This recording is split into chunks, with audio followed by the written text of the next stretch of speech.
Hi! Today we're going to learn how to make metal alloys in Ashes of Creation. Wait, will that even be possible? I hope so, or else this video will be a complete waste of time. When we go mining in Ashes, we might come home with a pile of rocks, which then have to be processed in a smelter to refine them. This is how it works in real life, but will this be the way in Ashes? Not sure. It's way too early to know, but it's fun to speculate. In the real world, after the rocks are mined, they are sent to a smelter to get the metals out. The metals are then mixed together to create alloys and then sent on to other people to become metalworks, weapons, and armors. These could all be separate profession trees in Ashes, or they could all fit into one large tree. But they all start with mining and smelting. So let's learn some basic recipes. I'm assuming metals in Ashes will be a combination of real-world metals and fantasy metals like mithril and steel. I don't know the recipe for mithril, but I do know the recipe for steel. So let's learn the real-world recipes for metal alloys, and maybe it will help us later on when the game drops. This episode is for you, blacksmiths, armorers, and weapons makers. Aluminium is not an alloy, meaning it doesn't require a recipe. In the real world, aluminum is found alongside sulfur and silicon, so look for aluminum in toxic areas. Maybe. I'm not sure if Ashes will be that realistic or no. Brass is an alloy, and is made by combining copper and zinc. Brass is not found in the real world. You need to make it.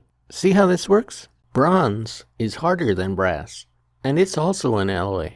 Bronze is made from copper and tin. Cast iron is made from iron and carbon. Cast iron is weaker than iron, but it makes a nice fence and other decorative things like that. Copper is found in many places. However, it does need to be refined for purity. Iron was first refined by the Egyptians from meteorites. What? Cool, huh?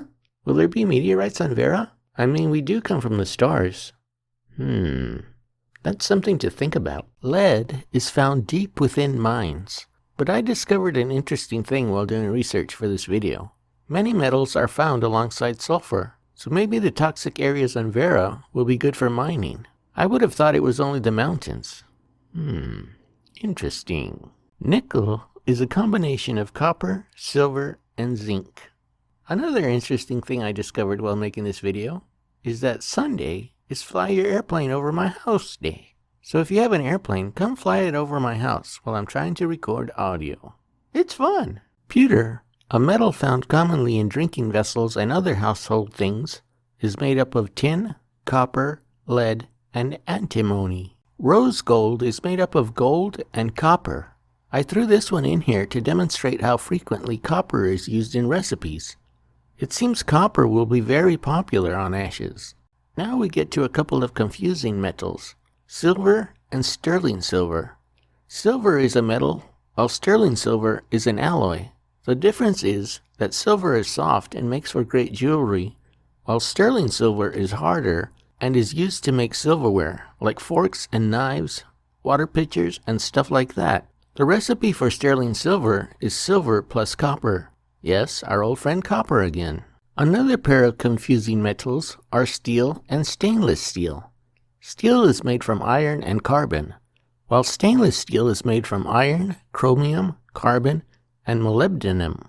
The difference is that the addition of chromium to stainless steel prevents it from corroding.